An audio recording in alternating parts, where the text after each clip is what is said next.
കുറേ ആൾക്കാർക്ക് ഒരു ബുദ്ധിമുട്ടുണ്ടാക്കുന്ന ഒരു അസുഖമാണ് വെള്ളപ്പാണ്ട് എന്ന് പറയുന്നത്. അത് ഒന്ന് അവർ ആ ഒരു കോൺഫിഡൻസിനെ ബാധിക്കുന്നു, മറ്റുള്ളവർക്ക് അതിൻ്റെ സോഷ്യൽ സ്റ്റിഗ്മ, ഇത് ഒരാളിൽ നിന്ന് മറ്റൊരാളിൽ പകരുമോ. പ്രത്യേകിച്ച് നമ്മൾ Indian sub coordinate skin of colour, അതായത് നിറമുള്ള സ്കിന്നാണെങ്കിൽ നിറം പോകുമ്പോൾ വൈറ്റ് ആണെന്ന് കുറച്ച് എടുത്ത് കാണിക്കും. നമ്മൾ ചിത്രശലഭങ്ങൾ അല്ലെങ്കിൽ പാണ്ടുള്ള നായക, അപ്പോൾ അതൊക്കെ ആകുമ്പോൾ നമ്മളൊരു ഡിഫറെൻറ്റ് കളേഴ്സ് സെലിബ്രേറ്റ് ചെയ്യുന്നുണ്ടെങ്കിലും എന്താണെന്നറിയില്ല, നമ്മുടെ മനുഷ്യ ശരീരത്തിൽ ഇങ്ങനെയുള്ള പാടുകളൊക്കെ വരുമ്പോൾ ആൾക്കാർ അവരെ അകറ്റി നിർത്തുന്ന രീതിയിൽ ആൾക്കാർക്ക് ഫീൽ ചെയ്യാറുണ്ട്. മെയിനായിട്ട് നമ്മൾ ആ പേഷ്യൻസിൻ്റെ അടുത്ത് പറയാറ്, നിങ്ങൾ സെൽഫായിട്ട് കോൺഫിഡൻസ് ഉണ്ടാക്കിയെടുക്കുക, നാട്ടുകാരെ മൊത്തം നന്നാക്കാൻ നമുക്ക് കഴിയില്ല. ഇപ്പം എത്ര നല്ലതാളായിക്കഴിഞ്ഞാലും, എത്ര നല്ല വീട്ടമ്മയായിക്കഴിഞ്ഞാലും, ഒരു ഗൃഹനാഥനായാലും, മകനായാലും മകളായാലും ആൾക്കാർ പല രീതിയിൽ ജഡ്ജ്മെൻറ്റ് ചെയ്യുന്നതാണ്. അപ്പം നമ്മൾ ചെയ്യുന്നത് നമ്മളെ കുറിച്ചുള്ളൊരു സെൽഫ് കോൺഫിഡൻസ് ഉണ്ടാക്കുക എന്നല്ലാതെ മറ്റൊരു മൊത്തം റെഡിയാക്കാൻ കഴിയില്ല. സ്റ്റിൽ അതിനുള്ള എന്തെങ്കിലും ട്രീറ്റ്മെൻറ്റ് ഓപ്ഷൻസ് ഉണ്ടെങ്കിൽ അത് എന്തായാലും ചെയ്യേണ്ടതാണ്. കാരണം നമ്മൾ ശരീരത്തിൽ ചെറിയൊരു കേടായ പല്ലുണ്ടായിക്കാൻ നമ്മളത് മെനക്കെടുന്ന പോലെ അത് ചെറിയൊരു പോട് വന്ന് പല്ല് മൊത്തം കേടാകുന്നത് തടയാൻ ശ്രമിക്കുന്ന പോലെ തന്നെ ശരീരത്തിൽ പാടുണ്ടെങ്കിൽ നമ്മളത് ട്രീറ്റ്മെൻറ്റ് എടുക്കുക, നാട്ടുകാർക്ക് വേണ്ടിയിട്ടില്ല, നമുക്ക് വേണ്ടിയിട്ട്. അപ്പോൾ ഈ ഒരു ലേഡി അവർ ഒരു ആൾക്കാരായിട്ട് മിങ്കിൾ ചെയ്യുന്ന ഒരു ലേഡിയായിരുന്നു. ലിപ്സിൻ്റെ 2 കോർണറിൽ ഈ വൈറ്റ് പാച്ചുകളായിട്ട് വന്നു.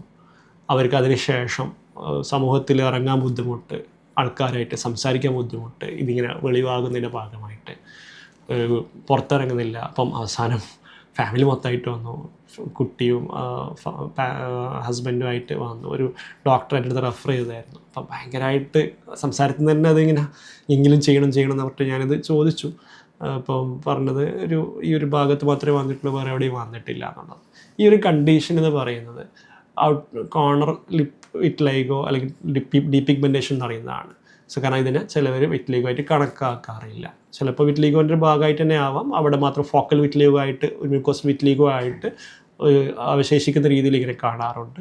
അതല്ലാത്ത രീതിയിൽ അവിടെ മാത്രമായി ഒതുങ്ങി കൂടുന്നത് ചിലവർ ഇതിനെ കെമിക്കൽ ല്യൂക്കോഡേമ എന്ന് പറയാറുണ്ട്. കെമിക്കൽ ല്യൂക്കോഡേമ എന്ന് പറഞ്ഞു കഴിഞ്ഞാൽ ചിലപ്പോൾ നമ്മൾ റബ്ബർ ചെരുപ്പിട്ട് കഴിഞ്ഞാൽ അതിൻ്റെ റിയാക്ഷനായിട്ട് വൈറ്റ് പാടുകൾ വരാറുണ്ട്. അതുപോലെ ചില ടൂത്ത് പേസ്റ്റിൻ്റെ ഭാഗമായിട്ട് ഈ കോർണറിലേക്ക് ടൂത്ത് പേസ്റ്റ് ആയിട്ട് കൂടിയിട്ടുള്ള ഒരു റിയാക്ഷൻ പോലെയോ, അതിൽ നമ്മളുള്ള ഭക്ഷണത്തിലുള്ള മസാലയിലുള്ള ഡയറ്റിലുള്ള ഏതെങ്കിലും കണ്ടൻറ്റിൻ്റെ റിയാക്ഷൻ പോലെയോ ഇത് നമ്മൾ റിയാക്ഷൻ എന്ന് പറയുന്നത് ചിലപ്പോൾ അലർജി ആയിട്ട് ചൊറിഞ്ഞ് ഒലിക്കുന്നത് പോലെ അല്ലാതെ തന്നെ ഡീപിഗ്മെൻറ്റഡ് ആയിട്ടുള്ള കോണ്ടാക്ട് അലർജി ഉണ്ടാവാറുണ്ട്. കോണ്ടാക്ട് ല്യൂക്കോഡേമ എന്ന് പറയും. ചിലർക്ക് ബിന്ദി ഒട്ടിച്ച ഭാഗം അതിൻ്റെ ഒരു കെമിക്കൽ കാരണമായിട്ട് ഡീപിഗ്മെൻറ്റേഷൻ വരാറുണ്ട്. അപ്പോൾ അതുപോലെ പല കെമിക്കൽ കൊണ്ടുണ്ടാകുന്ന പോലെ ഈ കോർണറിൽ കെമിക്കൽ കൊണ്ടുണ്ടായ ചിലപ്പോൾ ല്യൂക്കോഡേമയാണ്. കാരണം ഇവർക്ക് സാധാരണ ഇത്തരക്കാരിൽ വേറെ ശരീരത്തിൽ എവിടെയും പാച്ച് ഉണ്ടാകാറില്ല. പക്ഷേ ഇതൊരു വിസിബിൾ ആയിട്ടുള്ളൊരു ഏരിയ ആയതുകൊണ്ട് തന്നെ ഇവരെ മാനസികമായിട്ട് വളരെ തളർത്തുന്ന ഒരു സ്ഥിതിവിശേഷവും കൂടിയാണ്. ചെറിയൊരു ഏരിയ ആണെങ്കിൽ ആ ചെറിയൊരു വൈറ്റ് പാച്ച് ബുദ്ധിമുട്ടുണ്ടാക്കുന്നതാണ്.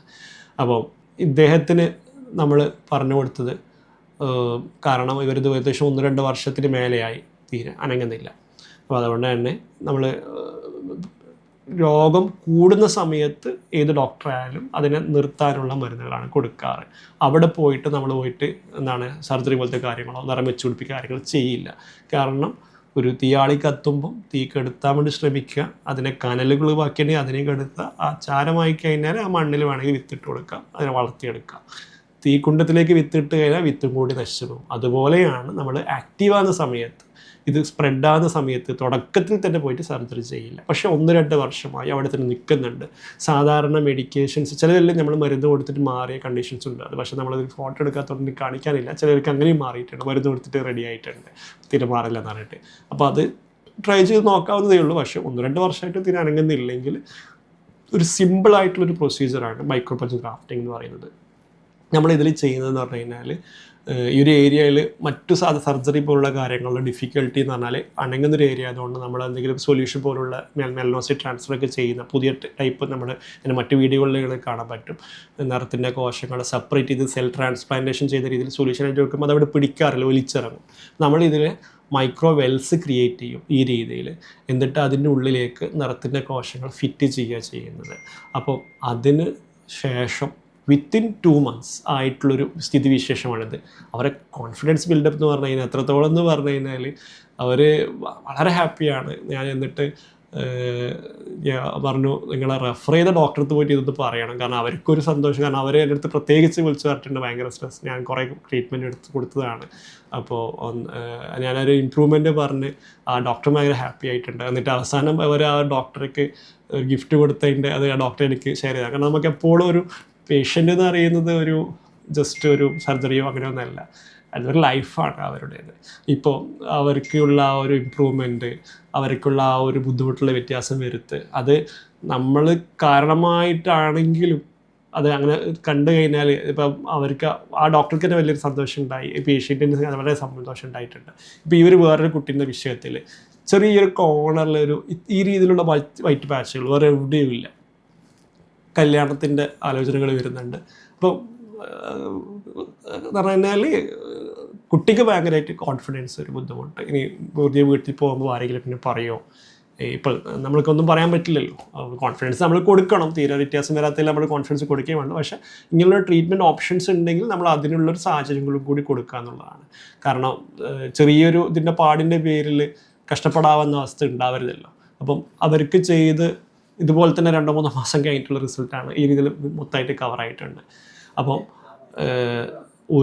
ഇനിയിപ്പോൾ കവറായിട്ടില്ലെങ്കിലും ഒരു അഭംഗിയും ഉണ്ടാവില്ല. കവറായിട്ടില്ലെങ്കിൽ ആ ഒരു വൈറ്റ് അവിടത്തിന് ബാക്കി ഉണ്ടാവുക ചെയ്യാൻ. അതായത് റിസൾട്ട് വരുമോ വരില്ല എന്നുള്ളത് എനിക്ക് അവിടെ നിറം വെച്ച് പിടിപ്പിക്കുക, ബോഡി അതിനെ സ്വീകരിക്കുകയാണെങ്കിൽ നിറം വെച്ച് അവിടെ വന്നുകൊള്ളും. നിറം വന്നിട്ടില്ലെങ്കിൽ ഒരിക്കലും അവിടെ വെട്ടലോ കീറലോ ഒന്നും ഉണ്ടാവില്ല. അപ്പം ഒരു ഡേ കെയർ സർജറിയെ കുറിച്ച് ചോദിക്കുകയാണെങ്കിൽ ഇതൊരു ഡേ കെയർ പ്രൊസീജിയറാണ്, അവിടെ മാത്രം ധരിപ്പിച്ചിട്ട് ചെയ്യേണ്ടതാണ്.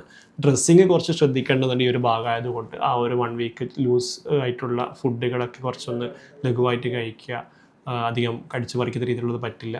ഒരു 1 to 5 days 7 days dressing remove ചെയ്ത് കഴിഞ്ഞ് 2 months കൊണ്ട് തന്നെ ഈ പറഞ്ഞവർക്ക് 2 മാസം കൊണ്ട് തന്നെ നിറം വന്നിട്ടുണ്ട്. 6 to 12 months ഞാൻ പൊതുവെ പറയാറുണ്ട് എല്ലാവർക്കും. അതുപോലെ പെട്ടെന്ന് വരണമെങ്കിൽ ചിലക്ക് സമയം എടുത്തിട്ട് പോകും. പിന്നെ ഇതിന് ശേഷം ട്രീറ്റ്മെൻറ്റ് എടുക്കണമെന്ന് പറഞ്ഞു കഴിഞ്ഞാൽ ഇത്തരക്കാരിൽ പൊതുവെ എനിക്ക് മരുന്നുകൾ ആ ഒരു നിറം വരുന്നവരെ കൊടുക്കാനുള്ളത് പിന്നെ കൊടുക്കേണ്ടി വരാറില്ല. കാരണം അതവരെ ആ ഒരു അന്നേരമുള്ള ഏതെങ്കിലും ടൂത്ത് പേസ്റ്റിൻ്റെ ഭാഗമായിട്ടോ അന്നേരമുള്ള എന്തെങ്കിലും ഒരു ഭക്ഷണത്തിലുള്ളത് എന്തെങ്കിലും വിഷയം വന്നതുകൊണ്ടല്ലാതെ പിന്നെ അവർക്ക് അത് രണ്ടാമത് വരുന്നതായിട്ട് കാണാറില്ല. അപ്പോൾ അത് മേ ബി കോണ്ടാക്ട് ഏതെങ്കിലും ഒരു ഇൻസൈറ്റിങ് ഇവൻ്റ് എപ്പോഴോ വന്നതാവാം. അതല്ലെങ്കിൽ ഒരു മ്യൂക്കോസിൽ വിറ്റിലിക പോലെ അന്നേരം മാത്രം ഒരു സ്പ്രെഡായിട്ട് പിന്നെ അത് നിന്നതിൻ്റെ രീതിയിലുള്ള വെള്ളപ്പാട് തന്നെയാവാം. പക്ഷേ എനിവേ നിറം അവിടെ വരുന്നില്ല, 1-2 വർഷമായിട്ട് സ്പ്രെഡ് ചെയ്യുന്നില്ലെങ്കിൽ ഈ ഒരു പുതിയൊരു ടെക്നിക്ക് ഒരു നല്ലൊരു ട്രീറ്റ്മെൻറ്റ് ഓപ്ഷനാണ്. ഇതുപോലെ ബുദ്ധിമുട്ടുന്ന ആരെങ്കിലും ഉണ്ടെങ്കിൽ ഈ വീഡിയോ എത്തിച്ചു കൊടുക്കുക. That's all. Thank you.